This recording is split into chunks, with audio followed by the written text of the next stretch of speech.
Hi, I'm Bill Bronchick, and in this video we'll explore the strategy of rental properties. That is what we call, in other words, income properties. Now, rental properties could be single families or condos. They can be duplexes, triplexes, fourplexes, or even larger apartment buildings. We're going to spend primarily in this video time working on single family rental properties. Now, single family and multifamily properties are generally a long-term investment strategy. And while you can generate some income in the short term, it's not going to give you as much income as, let's say, buying, fixing, and flipping and getting chunks of cash. This is a good way to build equity, build cash flow, and have long-term financial independence in real estate investing. So, for example, let's say your goal that you laid out was that you wanted to retire in 10 years and you needed $10,000 per month in income to do that. Now, when you plan your retirement and you look at numbers like this, you have to remember there's something called inflation. So what's $10,000 a month in today's dollars may not be $10,000 a month 10 years from now in future dollars. If you've ever done some retirement planning through Fidelity or Schwab or one of those websites, they'll ask you to calculate inflation, and you'll realize that that $1 million or $2 million that you're trying to accumulate may not be enough. But let me show you why real estate really solves that problem. Because let's say if you had 10 properties free and clear that netted, that's after taxes and insurance and maintenance and so forth, netted each $1,000 a month. Now, that assumes no mortgage. That's just free and clear 10 houses. In order to do that, if each one, let's say, was worth $100,000 each now, that means that'd be $1 million worth of properties in today's dollars. So in the future, the great thing about this is, if you acquire 10 properties and then focus on a 10-year strategy of paying them off, either by taking the extra income and accelerating extra principal payments on the underlying mortgage, or by taking the chunks, or at least some of the chunks that you earn by fix and flips and pay down the equity in the properties, 10 years is a very doable goal to reach free and clear 10 properties. And the great thing is that $10,000 a month or that $1 million value, what's it going to be worth in 10 years? It's going to automatically adjust for inflation, because what happens with inflation is this $10,000 a month is going to go up because rents will go up with inflation. And this value of $1 million will also go up with inflation. So it's already built in there for you in real estate. Just figure out in today's dollars what you need, and then the future will bring it automatically for you. Isn't that great? Okay, so one of the great things about rental properties is an acronym which you may have heard before, is that real estate becomes the ideal investment. So let's look at that one by one. I means you can get income. Real estate will produce income, and if income minus expenses, minus your mortgage, etc., yields you some money every month, then having a bunch of rental properties will produce you more money. Now, I have to warn you though, it could go negative. You know, it's not like investing in the stock market where if you lose money, you just lose your investment. In real estate, you can put up an investment and then have to put up more money to feed the alligator, so to speak. So be careful to make sure that you have enough reserves when you invest in rental properties in case you have a bad month. D is depreciation. Now, you may think that that's a bad thing, but that's actually a tax write-off, because real estate is divided up between the structure and the land.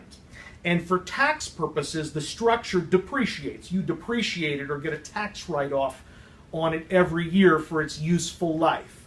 So I'm going to make it, even though it's not this number, I'm going to make it easy for the math to say, let's say you depreciated the house over 10 years and it was a $100,000 house, and let's say half of the value was land and half of the value was the structure.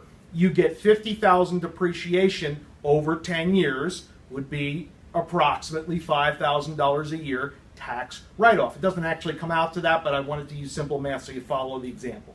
So if you had positive income, let's say, of $2,000 a year, you would actually have a loss on paper of $3,000 a year.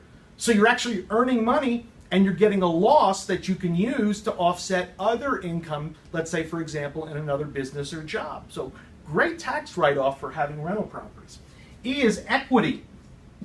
As the property pays down on the mortgage, you're building equity in the property. Or if you do repairs or improvements, you're improving your equity position and your net worth. Also, appreciation. Now, in the short term, it may go down or up or sideways, but in the long run, 10 or 20 years, real estate values, almost without exception, are going to go up net in the long run. And if you doubt that, how would you like to buy the house you grew up in, your parents' house, for the price they paid for it now? Duh, of course. And then, of course, leverage, as we talked about earlier, the 4-house example versus the 1-house example. Being able to buy a large asset or number of assets with a small amount of money. Okay? So that's why rental properties really are the ideal investment. So let's get into it now. What should you look for when you are trying to acquire a rental property, let's say that's a single-family house? Well, I have 3 criteria that I use, and I think this is a very good litmus test for acquiring or analyzing to acquire an investment property as a rental. Number 1, it should need very little work. Now,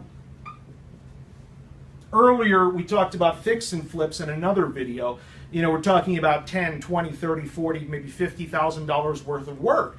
Well, that's if we're going to resell it and we're going to get our money back immediately. But you don't want to go into a rental property and dump 20, 30, 40 grand and then rent it. You won't get your money back quick enough. So what you're looking for is something that with very little work you can get it in rental condition. Is that the same as ARV? No, it's not the same thing. Rental condition is what similar rentals in the area look like. And that may be not new appliances, but used appliances.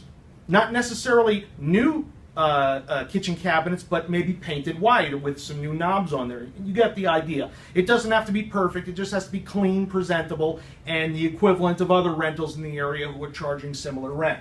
So you want to try to get in my book, that's less than about $10,000. And that covers quite a bit in a small rental property. We're talking not about a big house like you're going to live in, but maybe a 1,200 square foot, 3-bedroom, 2-bath ranch. Carpet, paint, maybe a couple of used appliances, maybe a little bit of a fix-up here and there, a little bit of landscaping, just to make it presentable. $10,000 will go pretty far. You know, if it's 12, that's okay too, but you don't want to start spending 20, 30, 40 grand. And if it costs you that much for basic stuff, you're probably in too big or too expensive of a house to start with. So we're going to start in the basically the lower middle income, not too low, not too high, but what we call working class neighborhoods. Those are your best rentals. Okay? So these types of homes are often referred to as starter homes. They're typically small ranches built in the 50s, 60s, 70s. Try to stay away from old houses in the beginning. Older than 50s I consider to be very old. But depending on the area, you may not be able to find anything that new after the 50s. But try, if you can, to stay stuff in the 50s, 60s, and 70s or newer. Okay? So very little work is the first criteria.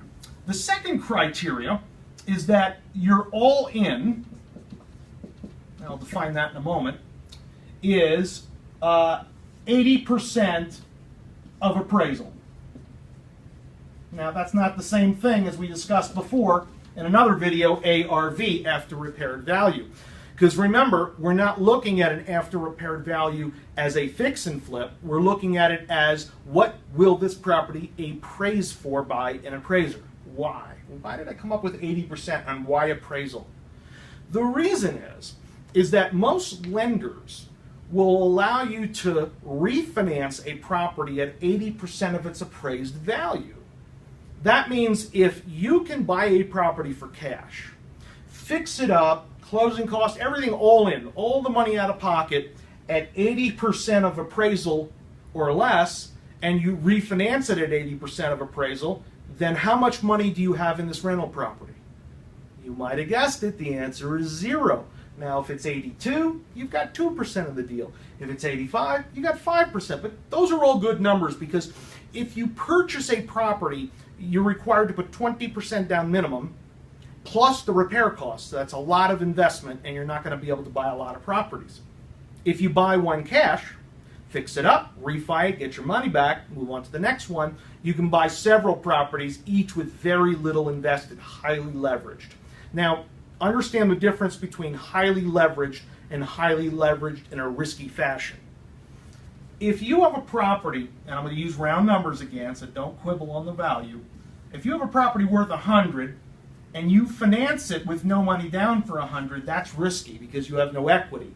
That could go upside down, and then you'd have to reach in your pocket if it went bad. But if you bought a property worth 100,000 all in for 80, and you got a loan for 80, so this is your buy price, and that's your loan, you still have 20% equity in the property, so if things went bad in the market, you'd still have a cushion there. Does that make sense? So risky is 100% loan to value. 80% here is 100% borrowing loan to purchase price, not loan to value. Does that make sense? Okay, I hope it does. All right, so our second criteria is we want to try to get all in at 80% of appraisal. And then the third criteria is we want a 25% rent spread. Let me give you an example so you can understand what I mean by rent spread. Let's say, for example, you have a property that rents for $1,000 a month, okay? And let's say you have some, not including mortgage, but you have some taxes, insurance, property manager, fix-up, etc. And let's say that number is about $300 a month. Okay? So now we're down to $700 a month. And then we put in our mortgage, and let's say our mortgage payment is $500 a month. Okay? So after all expenses, taxes, insurance, maintenance, property manager, marketing, advertising, repairs, utilities, etc., all in all, you're walking away with $200 per month. Okay? Now, you're renting it for $1,000, you're netting $200 a month. What is the spread? That would be, as you guessed, 20%. That's not quite enough, is it? Because we need at least 25%. So we need to get that number to $250 a month. Now, there's several ways to do that. Number one, buy properties that rent for more. Number two, fix them up so you can get more rent. Number three, get a better mortgage rate so you have less of a payment, and so forth. We want to get this number here, the bottom line, to be at least 25% of the actual rent that you're collecting. And those are the three criteria. Get in light, very little work. Be all in with at least 20% equity, that means no more than 80% of appraisal all in, and have a 25% monthly rent spread. And if you follow these three and buy in the types of neighborhoods we discussed earlier, those what we call working class neighborhoods, these blue collar neighborhoods, you'll have no problem doing extremely well with rentals in today's market. Now, let's talk about some of the aspects of property management. Should you manage your own properties? Well, single families generally are fairly easy to rent, and condos are fairly easy to rent. Multifamily, on the other hand, is quite a bit more work, aggravation, and headache. So in the beginning, I would recommend that you do all your management and then get it the way you like it and then turn it over to a property management company. Single family houses, up to about 5, 6, 7 houses, they'll be pretty easy to manage if they're not in terrible neighborhoods. And a duplex, not too bad, but if you've got a 5 or 10 unit apartment building, you're going to immediately want professional management for that. You can handle it yourself only for so long, especially if you have a job. It's going to tear you up emotionally, and physically it's going to burn you out, both physically and mentally. So in terms of managing your property, number one, make sure you have a very, very thorough application. And we have a very good one on the premium membership section of this website. You'll want to check out premium membership if you're interested in learning more about that, as well as a good lease, which we also have in that section. You want to make sure that you have proper disclosures. So your state or locality may have things like, oh, well, federally we have lead paint disclosure if the house is under a certain age. Then you may have radon disclosures or Megan's Law or sex offenders, whatever the disclosure. Just make sure you know what those disclosures are. And I can tell you from experience, having done a lot of evictions early in my career, is that you serve early. So if the tenant is past the 5th or 10th of the month, you serve a notice of non-payment. And then when that notice is up, depending on what is in your state, 3 days, 5 days, 7 days, then you start the eviction process immediately. Now, in the meantime, if they're saying, oh, the money's just around the corner, I have some of it, my dog ate it, whatever, you can be nice and listen to their story and you can work with them, but never stop the ball from rolling. Because what happens is landlords, after the 10th or so, when they don't receive the rent, then they start listening to the stories, and then the stories become more stories, and then by the time you're into the next month or the third month, you realize, these people are never coming up with the money. Then you start the eviction, and you're way behind the 8 ball in terms of the legal process. So serve early. You can be nice, you can listen to the story, but always get the legal process rolling early, not later. I can tell you from personal experience, it's a no-no to wait. Serve early, okay? And let's talk a little bit while we're at it about multifamily properties. So there's 2 categories. There's what we call 1 to 4 family. That's single family, duplex, triplex, fourplex. And then there's 5 plus. Now, 1 to 4 family are categorized as residential for a lot of purposes. Number one, for the purposes of financing, if you want to get a loan, it's residential financing, 1 to 4 family. What does that mean? That means the value of the property is determined by comparables.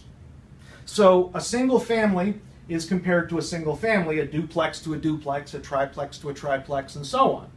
Okay, so we use comparable sales in 1 to 4 family. When you deal with 5 and up, that's commercial. And in commercial financing, they go based upon formulas of income that the property generates. And they're going to look at things like cap rates. You may have heard this expression before. And they're going to look like things like internal rate of return, IRR. And they're going to look at cash on cash return. Okay? So these are mathematical formulas that's based on the income of the property, not necessarily what the cost you're paying per unit is, or the comp method. And in the premium membership section of this website, we have a nice little quick and dirty apartment evaluator where you can just pop in the numbers and it calculates all these things for you automatically. A real sweet, nice little spreadsheet that's available to you in the premium membership section of the website. So just to summarize, rental properties, just make sure, number one, that you pick them right according to the formula, the right neighborhoods long term, that you understand that even though on paper it may cash flow, that there may be bad months, and make sure that you have enough cash reserve to account for a possibility of 1 or 2 bad months where you have a lot of evictions, non-pays, or surprise repairs. Understand that in the long-term game, rental properties will really build your wealth and build it quickly. You can become a multi-millionaire simply by buying a dozen or so properties and then paying them off over a number of years. You can do that by taking the extra cash flow, paying down the mortgage, or by taking the profits from your job or from your fix and flips and using it to pay down and get those properties free and clear so that you can have the retirement that you deserve.